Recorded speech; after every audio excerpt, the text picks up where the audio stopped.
ایک دفعہ کا ذکر ہے کہ آپ حضرت سیدنا فاطمہ رضی اللہ تعالیٰ عنہ کو یہودی کے یہاں شادی کی دعوت تھی۔ آپ صلی اللہ علیہ وسلم کی اور اپنے شوہر حضرت علی کی اجازت سے ان کے گھر شادی کو جانے کے لیے تیار ہو گئی۔ پھر حضرت فاطمہ نے کہا، ابا جان میرا جانا وہاں پہ صحیح نہیں ہے، کیونکہ وہاں آپ کی توہین ہوگی، سب کے سب نفیس لباس اور زیورات میں ہوں گے، میرے پاس تو وہی پیون کے کپڑے ہیں۔ تو رسول اللہ نے کہا ایسے ہی جاؤ۔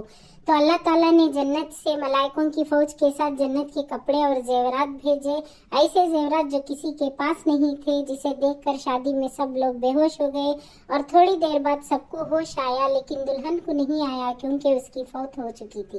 تو سب پریشان ہو گئے۔ تو فاطمہ زہرا نے اللہ سے دعا کی، اپنے رسول کا واسطہ دیکھ کر دعا کی اور اللہ نے دعا قبول کر لی اور دلہن کو بھی ہوش آ گیا اور سب کے سب وہاں پہ اسلام قبول کر لیے۔